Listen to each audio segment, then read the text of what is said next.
Welcome to this edition of Out of Bounds. I'm John Luck.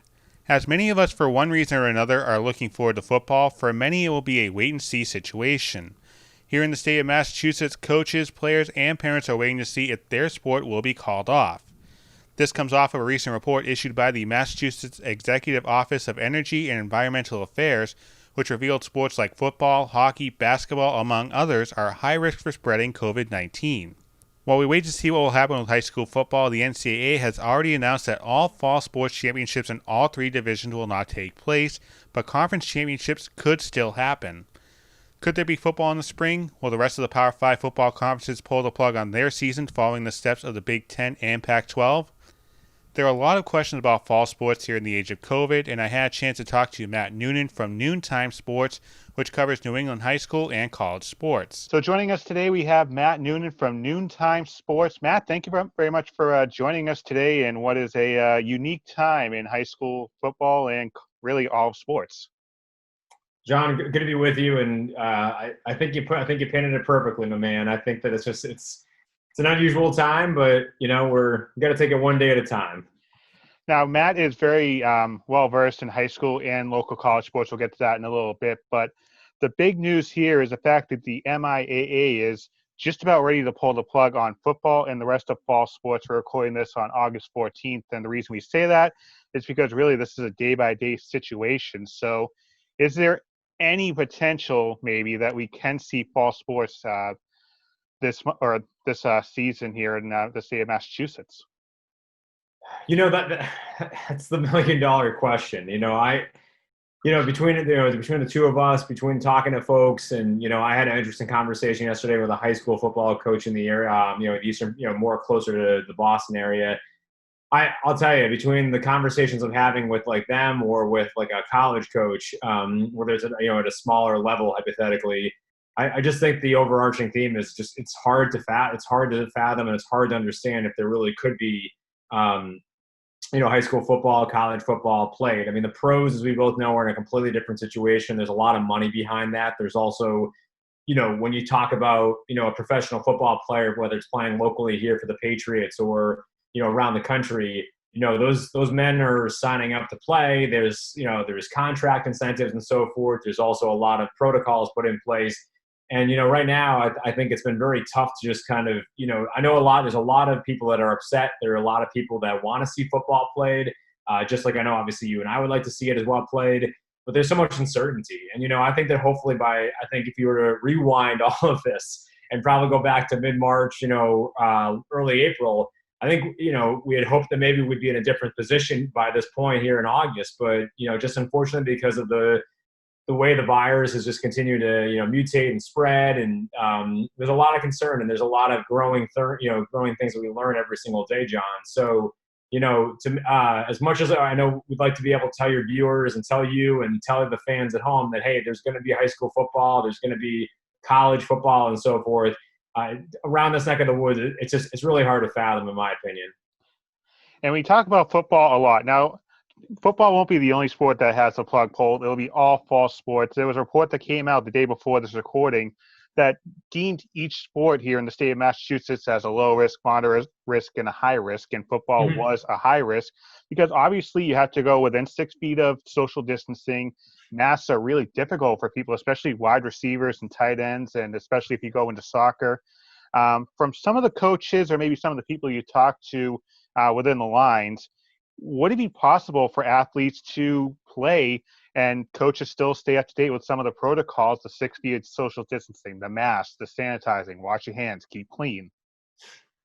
Well, I think that would be the hope. I think, we don't need to get into a full conversation, but I think the NCAA's liability is probably a good example to take a look at. When you look around, the region, from Maine down to Connecticut, the big news came out again of Connecticut, I think, where the football committee voted 9-1 initially to say, hey, let's punt this to the spring. And then obviously, there was talk about a virtual swim meet, hypothetically. Vermont came out at Governor Phil Scott's press conference, I think it was on Monday or Tuesday, was talking about, hey, volleyball's outside, football's outside. And they've been very good with, they have the lowest transmission rate, obviously, out of all the New England states. I know a lot of folks from Connecticut are touting themselves as they've solved the problem, but they haven't, unfortunately. I think Vermont I think should take the gold at this point. But yeah, the whole mask wearing would be really important. I mean, there's the coaches, I mean, I think there'd be a lot of, from like whether it's the high school, like the MIA, all the way down to, regional areas or just certain high schools, superintendents probably would have to play, in my opinion, some role of kind of, okay, this is the line where the coach stands, this is where the player stands, and so forth. And, again, I think there's a liability. I really think there's a liability issue. And I think that's going to be a real factor, if hypothetically you see like a cross country or, maybe like a crew or golf, hypothetically, like they're still going to have to wear face coverings. They're still going to have to social distance. You're absolutely right. The hand washing, the sanitizing, you have to do that. And, I can speak too, because, I ref high school and middle school sports in the state. And, unfortunately there was also the liability about the referees. Could they be carrying the virus? Could the coaches be carrying the virus? You can go around and around. There's so many variables, as we both know. So I think at the end of the day, it's hard to see, I would find it hard, in my opinion, to say you can do cross country when you're running in packs, usually normally time is what the coaches would do. Maybe hypothetically, I mean, there was thought early on, I had a conversation with someone, thought, well, what if hypothetically you push baseball and softball to the, for the social distancing and kind of tweak some of the rules, like with stealing or leading or some point, because as we both know, there's been, some summer leagues that have gone on, but I think with Governor Baker's recent, changes to, scaling back with the 50 person, that could also make things a little tricky too. So to make a long story short, I just think it's hard. I mean, again, I'm not trying to squash anyone's dreams of being able to be on the field, but these are just such unprecedented times. And, taking it from my own personal angle, I just think that it's just hard for me to, the thing, honestly, John, I'm trying to look for is I'm looking for an answer of explaining why we do need to play sports during a pandemic. I don't think anyone's been able to answer that question. And then I think the other problem is, the schools, the MIA is one thing and the Department of Education and Secondary Education is another thing. But the other question I had, and this came up on a phone call with a coach, was, what are the rules and regulations that are going to be put into place hypothetically of quarantines and, spreading people out and making sure, the testing, because that'd be another factor as well. There are certain parts of the state that probably could be able to handle multiple tests a week, when there's other schools that probably are other regions or districts that might not be able to scrape by one test, not only in a week, but maybe not even in a month. Certainly a scary time, and really the new normal here for 2020. We're talking about tests, social distancing, and we're trying to put football ahead here. But I think it's really interesting you bring up the point of everyone talking about high school sports. I think I saw you on Twitter yesterday talking about the fact that there are other extracurriculars that are affected by this as well that people are missing out on. So again, this is basically a high school sports interview and a college sports interview. That's why we're focusing on that right now. But of course, we're thinking about all of the extracurriculars. And one thing I want to bring up is what you were talking about earlier, Vermont changing the game here, potentially going to a 7-on-7 or an 8-on-8, obviously cutting down on the number of people that would be on the playing surface. Is this something that the MIAA could look at if they go through with this? If that is the case, how could this affect how some players are recruited by FBS schools? Because obviously you're not playing the typical 11-on-11 game. Yeah, that's a good question. I still think from, I had a reporter on my podcast earlier, this week. Don't give it a plug, Noontime Sports. Find it Apple Podcast, Spotify, wherever you get it. I hope that's okay, John. But it's all good. I think they're still trying to sort that out. I listened to last Friday's little briefing for a few seconds of Governor Phil Scott in Vermont. Comes out and says, hey, we want to play high school football, or not high school football. We want to play high school sports. When it comes, and then obviously this was the week when we learned about the 7-on-7. It's a valid question. I think that's something they could take a look at hypothetically when it comes to around here. But then there's still the question that I have also is, well, you're still breathing on someone, you're still touching, you're still, kind of, crossing paths. The other question is, what do you do with the linemen? What do you do with a kicker? Do you, have to kind of tweak it? Do you go off maybe like USA flag football rules?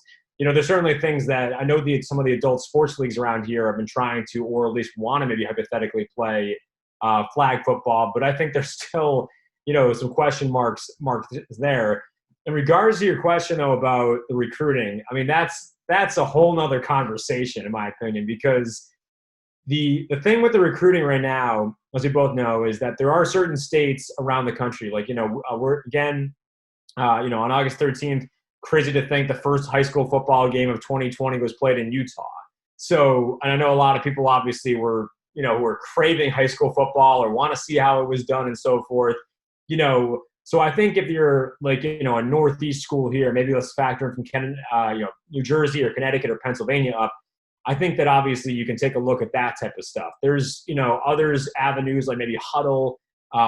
Student athletes are definitely being a little more creative with the way they're interacting with the coaches or the coordinators. So, it's going to be interesting because then you also have to factor in the seniors right now with, if there is a spring season, which I'm just not sure how, with especially at the lower levels, Division II and Division III, that might be tougher because, again, they canceled outright, Division II and Division III. They're not redoing the fall championships come March or April of 2021. So even if they could play, there are some, they might be able to get a certain amount of games in. And then the question is, do they come back? I'm sure you're hearing, just like I'm hearing as well. I mean, there are student athletes that are just sitting, going to take a semester off hypothetically or not be on campus. Or, this might be an opportunity for, maybe transfers or underclassmen to get on campus, maybe have a chance to socially distance meeting, outside, hopefully, with the coach, with a player. Because, I think, before we got on, one of the things that we had swapped messages on was about like the MASCAC or, just kind of D2 or D3 in general. And I think and it's the same thing up to the Ivy Leagues as well. And I think you might see this in the Patriot League too, with Holy Cross nearby, is that I think you're going to probably see some of these coaches and some of these student athletes, if they're on campus, maybe trying to find some ways to stay involved. And I think that's probably the best that you can do. But, I think that, again, kind of going off of the state guidelines and so forth with handling these type of things, like that's going to be really what they're going to have to follow. So could I see 7-on-7 working? Maybe. But again, I think it's just the same thing. If my question I would say is if you're going to play 7-on-7, then you're going to have the other people saying, well, why can't you play 11-on-11? Is it because of the, and I think there's also going to have to be question marks. Like, are the student athletes wearing shields or a certain type of face covering that's going to help prevent them? And, when do you have breaks and so forth? And so I think there's still a lot of question marks. And you mentioned Division III colleges. The MASCAC was one of the first local conferences to call out their Division III fall sports season. Now, they didn't use the word cancel.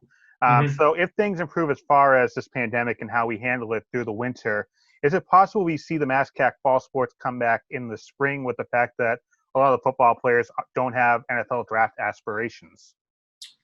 Well, that's a good question. I think that's a question not just for the MASCAC, but for the other ones, the CCC, the UCFC, the NUMAC, the NESCAC. I think, and from my angle, the spring athletes and the winter athletes really were the ones that lost the most when everyone went to the sideline. So I think the focus is going to have to be on the spring athletes first. You're right. There's some terminology that's not only shown up in, conferences like the MASCAC or the NESCAC had it too, where there were some question marks about, well, what does that word mean hypothetically? Or, could we bend the rules or be able to do things and so forth? And so I would say, I think, especially at like a D2 and a D3 with the fact that, those student athletes did unfortunately lose a season. I could see it hypothetically of students saying, I'm not going to come to campus this year, or I'm taking a semester off, or maybe we can do some sort of practicing, because we do know there are sometimes teams will hold some sort of like a spring practice in a way. And maybe that's an opportunity for them to, like for Bridgewater State nearby, maybe, we obviously know that the Cranberry Bowl is obviously a big deal between them and Massachusetts Maritime Academy. Maybe they hypothetically call up Coach Cameron, hey, if it's safe, could we come down to you come up to here, we schedule an exhibition, just a chance for both, some units, just to quote unquote hit someone of another color uniform. But I would say I would think that most likely the from the smaller levels, they're going to want to try to look at like getting the winter sport athletes on the field first. Maybe obviously trying to find a way, obviously, if it was safe, to maybe put the spring athletes and reverse the course. But when the Big Ten and the Pac-12 obviously earlier this week, as we both know, canceled and have talked about the idea of spring sports, there's a lot of logistics. And I think what's also tough, John, is how do you hypothetically tell a student athlete that plays lacrosse, baseball, track, tennis, that for the second year in a row, your sport's going to stand on the sidelines and we're going to put the soccer and the field hockey kids, first. And the other problem that we both know, and it's not just a college thing, it's also a high school problem as well, is that there's a lot of student athletes at the high school level, just like at the small college level, like specifically at like Division II or Division III. Sometimes you'll find it maybe in the Ivies or the Patriot League or some more of the FCS type of schools. They do play two sports. They're able to balance both academics, internships, jobs, or they can play maybe football in the fall and baseball in the spring. So then you're having them hypothetically choose, do I do baseball? Do I do, football? So I think those would be some tough things for student athletes to do. But I think the focus has got to be first on the winter athletes and then the spring athletes. And we both know that, the minute there is probably a definitive answer on football. We knew on Thursday the 13th, NCAA President Mark Emmert finally came out and said no more Division One's pulled for fall championships. And now the clock is going to start ticking for, will there be a winter season? And the MASCAC has said that they're going to hold off for a couple more months, I believe, before they make any sort of decision on the winter sports schedule. So that's something to watch as we go through the calendar. But BSU head coach Joe Varia said that his football team would not have potentially its best recruiting class at the school since he's been there. Is it possible to gauge maybe the frustration among not just the players but the coaches at the fact that they don't have a 2020 football season, because there was a lot of time and effort that went into this before July and August? It's an interesting point that Coach Varia brings up. I had the chance to chat with him and his son, obviously, for a piece I did earlier this summer about just kind of the father-son duo. And, I got a lot of respect because we both know Coach Varia is not only a coach there, but he's also an alum and he's been a part of that program for close to 3 decades. Coach Varia's comment is I think something that's being discussed by many coaches, at all levels, whether it's Division II, Division III. It's tough. I spoke to Coach Pappas, who runs, I think it was like the New England, runs an elite football camp. They were doing it all virtual this year. It's been a huge recruiting tool, not just for some maybe MASCAC teams, but, some of the private schools and, also chances for maybe to go to a prep school year as well. And I think that the whole high school, it's interesting because I'm sure you're reading as well. There are students out there that are finding out that their state's not playing football until maybe December or January, or maybe not even until next March or April at the earliest. And so that makes things interesting where, maybe down south, or in the example of Utah, where there might be a student from California that says, guess what? I'm going to find a way to go to Utah. Maybe I've got an uncle and aunt that lives there, grandparents, and it's, the numbers are different than they are in California, for example, or Texas. And I'm going to go down there. So the recruiting is going to be a real, it's like almost going to be like the Wild Wild West, I hate to say, because you're going to probably go off of not only like a junior tape, but if they do any sort of, workouts or some sort of, staying involved with like their high school coach or high school program, that is going to be essential. But, Coach Varia is going to be in the same boat as so many other coaches around the, the Bay State, as well as also throughout the region. And you brought up obviously the 7-on-7, topic for for Vermont, excuse me. And that's going to be interesting because if they do end up going through with that, or if they say, we got to punt it in next year, a lot of Vermont student athletes, for high schools will stay locally. So that might obviously favor more like a Castleton and Norwich and a Middlebury. But then comes the question exactly, like you talked to Coach Varia, which is, what did you see in the 7-on-7? What did you see in that passing camp? And we know that obviously there are sometimes passing camps that go on, and it's an opportunity for coaches to learn more about the student athletes through that. So it is going to be really fascinating because if they have student athletes that do hypothetically play in the March or next March or next April, then the question also you're going to have to ask is, how are they feeling afterward? Because they basically go from playing a high school football season, graduating, and in the case of, let's just say they go to Bridgewater State, how much is they're going to have a little bit. They'll have obviously a little bit of downtime, but then come early August, they'll have to be back on the field. So the recruiting angle is going to be pretty wild, is what I would say. Now, Matt does focus on a lot of local college conferences, the MASCAC, the CCC, as you heard him mention. I just want to expand a little bit to the FBS for a second and the Power Five schools. The Big Ten and Pac-12 announced that they're going to postpone fall sports. In the case of Pac-12, cancel all sports through the end of the calendar year. Is it just a matter of time before we see the ACC, the Big 12, and the SEC pull the plug on fall sports as well?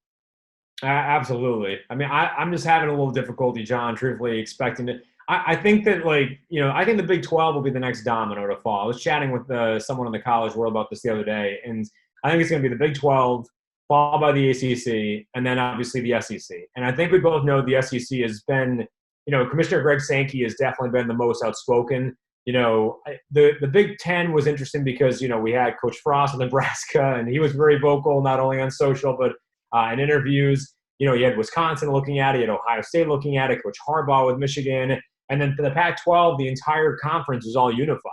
So I think it is hard to justify to me that, these guys go to the sidelines. And let's be honest here. We both know there's a lot of money at stake. It's not just the football program. There's other programs, there's staff members. And then the other thing as well, as we both know, is that there's towns that are not going to get the fans coming through, staying at the local hotel or staying at, stopping by the restaurant or the bars afterward, the coffee shop. So, these are multi-billion. I mean, it's college football, as we both know, at the Division I FBS level is multi-billion. Now, what Mark Emmert said hopefully could sway, Bob Bowlesby in the Big 12 to say, okay, it's time to go by the sideline, because I do think the Big 12 is probably the next one to fall. I initially thought after the Pac-12 and Big 10 that the ACC was going to go. And the ACC is tough, as we both know, because yes, Boston College around here is in it, but you've got a lot of schools that are also down south that have seen, unfortunately, an uptick of the coronavirus and, are struggling to contain it, where, at least around here, we've done, a fairly good job with containing it. So it is going to be interesting to see when those do happen, because we both know there's games that are scheduled for the end of the month, the quote unquote week 0. And so it will be interesting to see when they do. But I find it tough, John. I really do. We might go – I would say the latest you'll hear something, I think the last shoe to drop will be the SEC. But I think before that, I think the Big 12 goes next, followed by the ACC. There's not a lot of conferences left. I know I saw a little while ago through Reddit on college football Twitter that there was another Division II that went by the called the fall sports. So there's not a lot left. So it's only a matter of time, in my opinion. We're just all full of positive news here. So you are the main writer, obviously, for Noontime Sports, Matt Noonan. For people here in Bridgewater and that are watching this that don't know what exactly Noontime Sports is and what you follow, what do you tell them?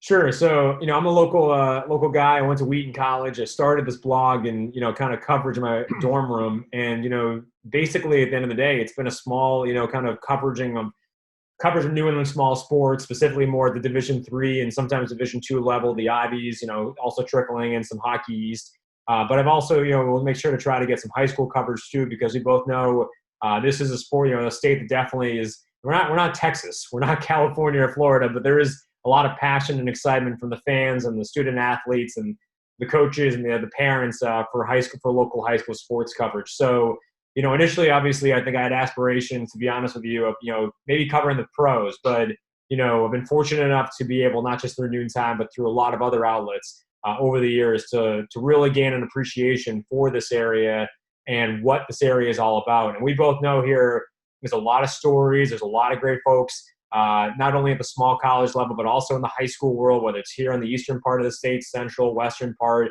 And, my goal has always been to kind of, to support the little guys, I guess you could say. So it's been a great outlet. I'm, flattered to be able to join you and give you kind of, what I tell you what I'm hearing and so forth. And, appreciate obviously the work that you guys do, with BTV, with giving obviously, Bridgewater, obviously not only the Bridgewater State eventually at some point coverage at some point this school year, but also the local scene, not only with sports, but, local town news and so forth.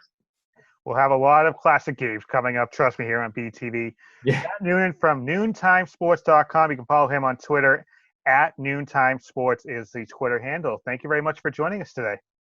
Thanks, John. I really appreciate the opportunity. And our thanks once again to Matt for taking some time to talk to us. This program was recorded on August 17th, which is also when the SEC released its football schedule. The Big 12 has allowed itself the opportunity to move and delay games as the conference released its football schedule a week ago. You heard us talk about the Big Ten canceling its football season, but Ohio State quarterback Justin Fields has started a petition to immediately reinstate the 2020 season. Fields said the message being sent to Big Ten Commissioner Kevin Warren is to realize how bad the players want to play, and guys that are coming back for their fifth year in some cases are coming back off of injury. Thank you for watching this special episode of Out of Bounds. I'm John Locke. We'll see you later.